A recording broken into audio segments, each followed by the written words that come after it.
Okay, student, this is video lecture number 4, week 16, computer architecture. हम बात कर रहे थे हमारे जो कैश मेमोरी है उसकी मैपिंग की, और हमने देखा कि हमारे पास डायरेक्ट मैपिंग भी है, हमारे पास एसोसिएटिव मैपिंग भी है। और जैसे हमने अपने लास्ट वीडियो के एंड में हमने कुछ डिसएडवांटेजेस बताए डायरेक्ट मैपिंग के और सेट एसोसिएटिव के, सॉरी एसोसिएटिव के। अब हमारे पास जो ये लास्ट टेक्निक है that is called set associative mapping. इसमें हम कोशिश करेंगे कि हमारे जो दोनों प्रॉब्लम्स हैं वो किसी तरह मिनिमाइज़ हो जाए। शायद ख़त्म तो हम ना कर सकें, लेकिन उनका जो इम्पेक्ट है हम उसको मिनिमाइज़ करते हैं। ठीक हो गया। तो अब हम देखते हैं कि हम इनको कैसे हैंडल करते हैं। ठीक है। यहाँ पर ये जो हमने लास्ट लेक्चर के एंड में बातें की थी ये वो लिखी हुई हैं, लेकिन स्टिल हम इससे अब मूव ऑन करके हम आगे चलते हैं। ठीक है। हमें पता है कि डायरेक्ट मैपिंग में हमारे पास इवन अगर हमारे पास कैश लाइंस अवेलेबल भी हों, क्योंकि डायरेक्ट मेमोरी में हमारे पास सेम लोकेशन पर आपने जाना होता है, तो इवन आपके पास कैश लाइंस अवेलेबल भी हों तो आप नहीं जा सकते। ठीक है, क्योंकि वहाँ पर डायरेक्ट मैपिंग है। एसोसिएटिव में सबसे बड़ा जो इशू था वो ये था हमारे पास कि हमारे पास every time we need to search. ठीक है, क्योंकि हमारे पास वहाँ पर रैंडम उसमें आपके पास मैपिंग होती थी फिज़िकल से आपके पास कैश लाइन में। तो उस रैंडम मैपिंग से बचने के लिए हम क्या करते थे, हमें सारी सारी सर्च करनी पड़ी, तो हमारा सर्च स्पेस बहुत बढ़ जाता था। ठीक है, और वर्स्ट केस सिनेरियो ये हो सकता था कि जिस चीज़ को हम फाइंड आउट करना चाह रहे हैं वो लास्ट कैश लाइन पे हो, तो वो हमारे पास वहाँ पर सर्चिंग जो थी वो थी। और ये एक बहुत बड़ा डिसएडवांटेज इसलिए भी है क्योंकि जब हम कैश को इस्तेमाल करते हैं तो हमारा मेन मकसद ही यही होता है, ऑब्जेक्टिव इज़ दैट कि हम as soon as possible, as quick as possible हम एक जो हमारा रिक्वायर्ड कंटेंट है, डेटा कंटेंट, हम उसे हासिल कर सकें। अच्छा, अब यहाँ पर सेट एसोसिएटिव में हम क्या करते हैं, सेट एसोसिएटिव में हमने दोनों को बेसिकली डायरेक्ट मैपिंग और एसोसिएटिव मैपिंग को हमने यहाँ पर क्या कर दिया है, कंबाइन कर दिया है। हमने कंबाइन किस तरह किया है, हमने इनको इस तरह कंबाइन किया है कि हमारे पास हमने सेट्स बना दी हैं। जैसे इसका नाम ही सेट एसोसिएटिव है, तो हमने यहाँ पर क्या कर दिया, इसकी सेट्स बना दी हैं। यहाँ पर हम एक एग्जांपल भी अभी देखेंगे और इस एग्जांपल में ही हम इस प्रोसेस को समझने की कोशिश करते हैं। यहाँ पर हमारे पास ये आपके पास मेन मेमोरी है और ये आपके पास कैश मेमोरी है। ठीक हो गया। अच्छा, अब हमने क्या किया, हमने जैसे वही ब्लॉक्स बनाने का तरीका हमें पता था वैसे ही बनाया।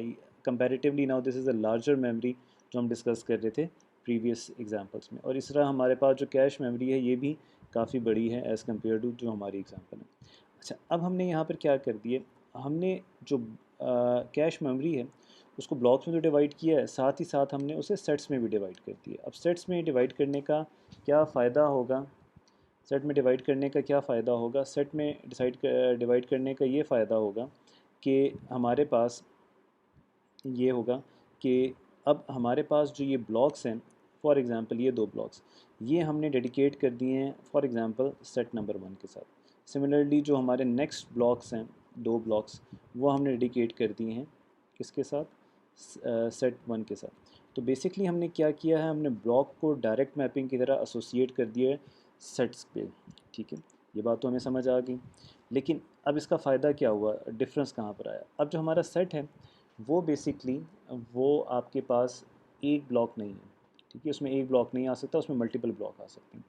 अब ये जो ब्लॉक मूव करेगा, ब्लॉक 0 या ब्लॉक 1 मूव करेगा, वो इसमें किसी भी कैश लाइन में जा सकता है, यानी set has a multiple cash lines. ठीक है, तो वो किसी में भी जा सकते हैं, जस्ट लाइक एसोसिएटिव मैपिंग। जैसे हम एसोसिएटिव मैपिंग में कर रहे थे ना, एसोसिएटिव मैपिंग में हम क्या कर रहे थे कि हमारे पास वो पूरी उसमें कहीं पर भी जा सकता है। तो यहाँ पर भी हमारे पास वही है कि हमारे पास डायरेक्ट मैपिंग यहाँ पर सिर्फ क्या हो रही है, डायरेक्ट मैपिंग हमारे पास ये हो रही है कि हम यहाँ पर जो ब्लॉक्स हैं उनको एक स्पेसिफिक सेट पे लेके जा रहे हैं। यानी वहाँ पर हमारे पास जो ब्लॉक था डायरेक्ट मैपिंग में, that was associated directly to a specific cache line. ठीक है, यहाँ पर हम क्या कर रहे हैं, हम यहाँ पर ब्लॉक को स्पेसिफिक सेट के साथ एसोसिएट कर रहे हैं। यानी जो स्पेसिफिक ब्लॉक्स हैं वो स्पेसिफिक सेट में ही जा सकेंगे, लेकिन फिर उस सेट के अंदर वो किधर जाएंगे, वो रैंडम बेसिस पे जाएंगे, यानी वो एसोसिएटिव बेस पे जाएंगे। ठीक हो गया। तो ये हमें बात समझ आ गई। तो यहाँ पर हमारे पास अब फ़ायदा क्या हुआ, इसका पहला फ़ायदा ये हुआ कि हमने यहाँ पर एक चीज़ अचीव की कि हमें अब हम एक ब्लॉक को देखना चाह रहे हैं तो मुझे पूरी कैश को सर्च करना नहीं पड़ेगा, मुझे पता होगा कि वो एक स्पेसिफिक ब्लॉक किस सेट में जाएगा। तो यानी हमारे पास क्या हो गया, सर्च टाइम बच गया। यानी हमने यहाँ पर सर्च टाइम जो एसोसिएटिव मेमोरी की एक डिसएडवांटेज था वो हमने ओवरकम कर दिया। दूसरा हमें एडवांटेज यहाँ पर ये हो रहा है कि हमारे पास, हम डायरेक्ट मैपिंग में ये कहते थे ना कि हमारे पास क्या हो रहा है कि हमारे पास इवन कैश लाइन अवेलेबल हैं, लेकिन हमारे पास हम स्पेसिफिक होने की वजह से हम डायरेक्ट वहाँ पर उसी में प्लेस करेंगे, मैप करेंगे, वरना हम कहीं नहीं करेंगे। तो यहाँ पर हमारे पास वो चीज़ भी ओवरकम हो रही है, क्योंकि जब हम उस ब्लॉक पे आ जाते हैं, उस सेट पर आ जाते हैं, उस सेट पे हमारे पास मल्टीपल कैश लाइंस हैं, क्योंकि set consist of multiple set lines. तो वो आप वहाँ पर आप किसी भी ब्लॉक में प्लेस कर सकते हैं, किसी भी कैश लाइन में किसी भी ब्लॉक को मैप कर सकते हैं। तो इसका ये फ़ायदा हो गया। तो ये हमने क्या किया, दोनों के एडवांटेजेस लेके हमने एक सेट एसोसिएटिव बनाया। अच्छा, अब अगर हमारे पास एक फ़िज़िकल एड्रेस आता है, ठीक है, कि जिसमें हमारे पास टैग लाइन ये है, सेट ये है और हमारे पास ये है, ठीक है। तो अब यहाँ पर ये तीन, आपका फ़िज़िकल एड्रेस जो होगा ये तीन फील्ड्स पे कंसिस्ट करेगा। पहला जो फील्ड होगी, पहली फील्ड आपको ये बताएगी कि आपके पास टैग कौन सा है, ठीक है। टैग का होना तो लाजमी है। टैग का होना क्यों लाजमी है? क्योंकि जैसे हम डायरेक्ट मैपिंग में करते थे, हमें पता होता था कि, सॉरी, एसोसिएटिव मैपिंग में करते थे कि पूरी का पूरा टैग यहाँ पर आ जाता था, ठीक हो गया, तो वो तो हमें पता होगा। फिर सेट आपको ये बताएगा कि ये पूरी कैश लाइन में किस सेट में है, और फिर इन द एंड आपके पास जो ये आखिरी है, ये उसमें आपको ऑफसेट बताएगा कि किस ऑफसेट पर है, यानी किस जगह प्लेस हुई हुई है। तो इस तरह हम क्या कर सकते हैं, हम कोई भी अगर फिज़िकल एड्रेस हमारा सीपीयू जनरेट करता है, तो हम टैग लाइन से हम टैग फाइंड आउट करेंगे, सेट से हम पूरी कैश लाइन के सेट करेंगे, और फिर हमारे पास जो वर्ड होगा जिसको हम हासिल करना चाह रहे हैं, जो हमारे पास लास्ट फील्ड होगी, वो हमारे पास किस पे डिपेंड करेगी, हमें उस पर डिपेंड करेगी कि हमारे पास ऑफसेट वैल्यूज़ कितनी बिट्स पर है।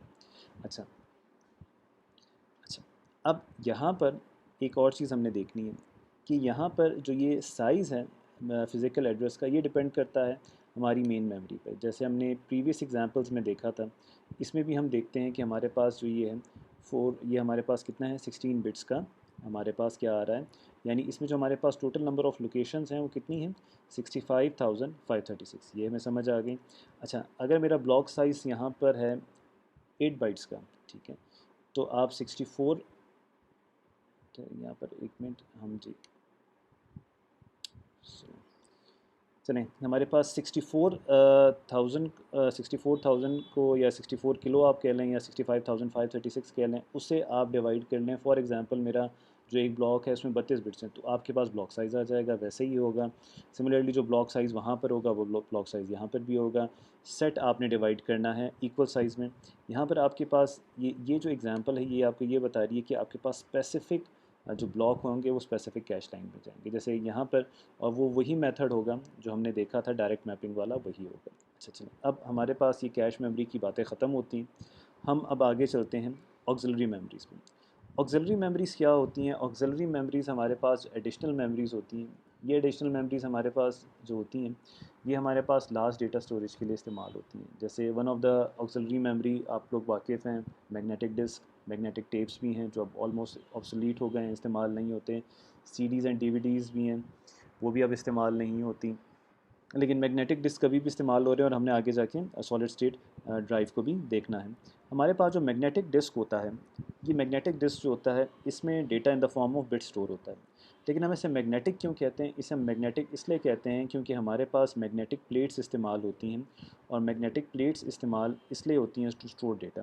ये जिंक फ्लोराइड होता है, ये उस मटेरियल से बनी होती है, और ये मैग्नेटाइज एंड डीमैग्नेटाइज होती है। तो हमारे पास जो बिट की स्टोरेज होती है वो मैग्नेटाइजेशन एंड डीमैग्नेटाइजेशन की वजह से होती है। अच्छा, हमारे पास मैग्नेटिक डिस्क होता है, it does not consist of, it is not necessary कि वो एक ही उसमें मैग्नेटिक प्लेट हो। It may have multiple magnetic plates, उसमें मल्टीपल मैग्नेटिक प्लेट्स हो सकते हैं। और हमारे पास जो डिस्क है, जो हेड है, जो डेटा को रीड एंड राइट करता है, जिसे हम रीड एंड राइट हेड कहते हैं, ठीक है, वो भी फिर आपके पास मल्टीपल होंगे, ठीक होगा, वो भी आपके पास क्या होंगे, मल्टीपल हो जाएंगे। अच्छा, अब यहाँ पर हमारे पास यहाँ पर जो ये डिस्क होता है, मैग्नेटिक डिस्क, ये आपको एक सर्कुलर हिस्सों में डिवाइड होता हुआ नज़र आता है, ठीक हो गया। ये जो सर्कुलर हिस्से होते हैं हमें ट्रैक्स कहते हैं, और फिर हमारे पास ये ट्रैक्स जो होते हैं ये डिवाइड हो जाते हैं इनटू सेक्टर्स, ठीक। अच्छा, ये हमारे पास वो रीड एंड राइट हेड है। हमारे पास जो शुरू शुरू में तो हमारे पास वन साइडेड हमारे पास होती थी डिस्क जिन पे हम डेटा को रीड एंड राइट करते थे। फिर हमारे पास बाई डायरेक्शनल भी हो गई, यानी हम जो मैग्नेटिक डिस्क था उसकी अपर साइड पे भी डेटा को रीड एंड राइट कर सकते थे और उसकी लोअर साइड्स को भी डेटा को रीड राइट कर सकते थे। ये ट्रैक्स एंड सेक्टर्स में डिवाइड करने का हमारे पास फ़ायदा ये होता है कि हम बड़ी आसानी से किसी भी ट्रैक और सेक्टर को लोकेट कर सकते हैं। जैसे फॉर एग्जांपल हम ट्रैक नंबर 1 के सेक्टर नंबर 1 में अगर यहाँ से हमारे स्टार्ट हो तो सिमिलरली हम ट्रैक नंबर 1 के सेक्टर नंबर 2 में होंगे, सेक्टर नंबर 3 में होंगे। ठीक है, it is just like the housing society, जो प्लान्ड हाउसिंग सोसाइटीज़ होती हैं उसमें सेक्टर्स होते हैं, फिर उसमें स्ट्रीट्स होती हैं, तो आपको एड्रेस फाइंडिंग में एज सच कोई इशू नहीं होता। ठीक। अच्छा, मैं असाइनमेंट जो इसकी दूंगा उसमें हम देखेंगे हमारे पास रीड एंड राइट टाइम के फार्मूलाज होंगे। मैं आपको असाइनमेंट में ही आपको बता दूंगा वो कैसे आपने करना है कि आपका कैसे डेटा एक्सेस टाइम इसमें हम कैसे कैलकुलेट करते हैं। ठीक है, तो उस पर हमने फिर असाइनमेंट में हमने कुछ क्वेश्चंस भी करने होंगे, लेकिन वो उसको जो फार्मूला वगैरह होंगे वो मैं आपके साथ पहले शेयर कर लूँगा और इनके मीनिंग भी होते हैं। Similarly related to data transfer rate, इसमें देखें हेड की मूवमेंट बहुत इंपॉर्टेंट है। ठीक है, हेड की मूवमेंट कैसे है कि हमारे पास अगर एक ख़ास ट्रैक पे जाना है, ठीक है, तो ये फॉरवर्ड एंड बैकवर्ड होगा। ठीक है, फिर हमारे पास इसमें ये एक स्पिंडल होता है, स्पिंडल एक शाफ्ट होता है जिस पे मल्टीपल मैग्नेटिक प्लेट्स अटैच होती हैं, तो उनकी रोटेशन भी होती है। ठीक है, तो हमारा डिस्क ख़ास सेक्टर पे आने के लिए और ख़ास ट्रैक पे जाने के लिए हेड की आपके पास फॉरवर्ड एंड बैकवर्ड मूवमेंट होती है, और फिर जब किसी ख़ास सेक्टर पे जाने के लिए आपकी जो मूवमेंट होती है वो रोटेशनल मूवमेंट होती है। अगर आपने हार्ड डिस्क ली हो या आपने देखी हो तो उसमें वो एक टर्म भी होती है 72,000 रेवोल्यूशन पर मिनट। ठीक है, या रोटेशंस पर मिनट, आरपीएम जिसे हम कहते हैं। ठीक है, तो ये जो होती है स्पीड होती है, ये आपकी स्पिंडल की होती है कि कितनी तेज़ी से आपका ये जो ट्रैक्स सेक्टर्स फाइंड आउट करने के लिए मूव करता है। लेकिन आप ये बात याद रखें कि आपका रीड एंड राइट हेड जो है ये फॉरवर्ड एंड बैकवर्ड मूवमेंट ही कर सकता है। ठीक है, इससे रिलेटेड हम असाइनमेंट जब शेयर करेंगे तो हम उसमें देख लेंगे न्यूमेरिकल्स वगैरह। अच्छा, सॉलिड स्टेट ड्राइव हमारे पास एसएसडी है। इसको हम हमारी बुक में तो नहीं है, लेकिन शामिल करने का मकसद ये था कि आप इसको समझ लें। सॉलिड स्टेट जो होती है उसमें मैग्नेटिक प्लेट्स नहीं होती। सॉलिड स्टेट में आपके पास जो डेटा स्टोरेज होती है वो आपके पास सर्किटरी में होती है, आपके पास डिजिटल सर्किट्स होते हैं उसमें होती है। ये वैसे ही कनेक्ट हो जाती है आपके सिस्टम में जैसे आपके पास नॉर्मल हार्ड डिस्क हो जाती है, और ये आपके पास आईडीई या साटा कनेक्शन से होती है। साटा कनेक्शन क्या है? सीरियल एडवांस टेक्नोलॉजी अटैचमेंट, और इसकी जो स्पीड है वो आपके सामने है। ये हमारे पास काफ़ी फास्टर स्पीड है, ये बाइट्स पर सेकंड की हम बात कर रहे हैं। ठीक है, तो ये बहुत फास्टर होती है, इसमें होती है, ये इस कनेक्शन से हम कनेक्ट कर सकते हैं। हमारे पास नॉर्मल हार्ड डिस्क भी इसी, जो हमारे पास मैग्नेटिक हार्ड डिस्क हैं वो भी इसी सीरियल कनेक्शन से कनेक्ट होती है। अच्छा, अब यहाँ पर हमारे पास कुछ एडवांटेजेस हैं, क्योंकि अब यहाँ पर हमारे पास इसमें कोई मूविंग पार्ट्स नहीं हैं, तो हमें इसमें बहुत सारे फ़ायदे हो जाते हैं। ठीक है, इसमें हमारे पास स्पिन टाइम नहीं होगा, हमारे पास इसमें स्लीप स्टेट नहीं होगी, इसमें हमारे पास बहुत सारे फ़ायदे हैं। तो हमारे पास ये मूविंग पार्ट नहीं है, स्पिन टाइम नहीं है, स्लीप स्टेट नहीं है, तो हमारे पास ये फास्टर इसलिए होती है।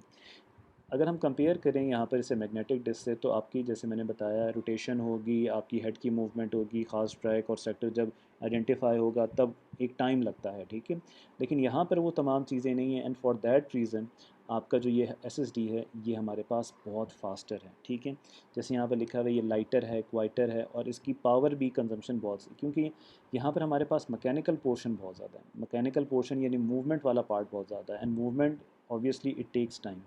ठीक है, लेकिन यहाँ पर तमाम काम इलेक्ट्रॉनिकली होता है। अच्छा, यहाँ पर हमारे पास एक और भी है कि हमारे पास यहाँ पर डेटा की जो प्लेसिंग है, स्टोरेज है, वो भी बहुत अच्छी है। यहाँ पर हमें फ्रेगमेंटेशन वगैरह की ज़रूरत नहीं पड़ती। ठीक है, डीफ्रेगमेंटेशन की, यानी जो हम वाइट स्पेसेस होते हैं जो हम निकालते हैं डेटा स्टोरेज के लिए, वो हमें ज़रूरत नहीं होती। ठीक है, तो यहाँ पर ही हमें समझ आ गई कि एसएसडी होती क्या है, कि ये टोटली एक इलेक्ट्रॉनिक मेमोरी होती है जिसको हम डेटा इसमें हमारे पास इलेक्ट्रॉनिकली सेव होता है। ठीक है, रिट्रीव भी इलेक्ट्रॉनिकली होता है, इसमें मैकेनिकल पार्ट नहीं होता। It is faster, it is lighter, it is quieter, and इसमें जो डैमेज रेशो है वो भी बहुत कम है as compare to the magnetic disk, क्योंकि आपकी मैग्नेटिक डिस्क में अगर कभी भी आपका हेड आपकी मैग्नेटिक प्लेट से टच हो जाए तो वहाँ पर बैड सेक्टर्स होने की भी चांसेस आ जाते हैं। ठीक है, लेकिन यहाँ पर एज सच आपके पास बहुत कम चांसेस होते हैं बैड सेक्टर्स आने के। Okay students, this was the final lecture of computer architecture. दो तीन बातें मैं कहूँगा और फिर हम इसको एंड करते हैं। कंप्यूटर आर्किटेक्चर कोर्स पढ़ने का मकसद ये था कि आपके पास दो सेंसेस आएँ, ठीक है, दो कॉन्सेप्ट बड़े क्लियर हो जाएँ। एक तो ये कि आपको ये पता चले कि आपका सिस्टम कैसे काम करता है। देखिए, अगर आप गौर से देखें तो हमने इसके तमाम पोर्शंस को स्टडी किया। हमने देखा कि प्रोसेसर है क्या, कंट्रोल यूनिट है क्या, इनपुट आउटपुट डिवाइसेस कैसे काम करती हैं, आपके पास मेमोरी डिवाइसेस कैसे काम करती हैं, ये सारी चीज़ें हमने अंडरस्टैंड की। दूसरा, समझने के बाद हमें ये पता भी होना चाहिए कि अगर हम खुद कोई चीज़ डिज़ाइन करना चाहें तो वो हम कैसे करते हैं। क्योंकि यहाँ पर जब भी हमने कोई चीज़ों को हमने डिस्कस किया इस कोर्स में, तो हमने विद लॉजिक किया कि इसकी ज़रूरत हमें क्यों है और किस तरह हम इसको करेंगे, और अगर हम एक चीज़ एक एट्रीब्यूट एक फ़ीचर डालते हैं तो उसका इम्पैक्ट क्या होता है। जो शुरू के चैप्टर्स थे लॉजिकली, वो बहुत इंपॉर्टेंट थे और उसमें हमने ये समझा कि चीज़ें कैसे डिज़ाइन हुई हैं। अच्छा जी, थैंक यू सो मच ये तमाम लेक्चर सुनने का। और इम्पॉर्टेंटली एक रिक्वेस्ट होगी कि इसको आप बार बार देखें और समझें। अगर कोई चीज़ मिसिंग हो तो आप मुझसे ज़रूर पूछें। ओके जी, यहाँ पर हम अपना कंप्यूटर आर्किटेक्चर का कोर्स ख़त्म करते हैं। Thank you so much. अल्लाह हाफिज़।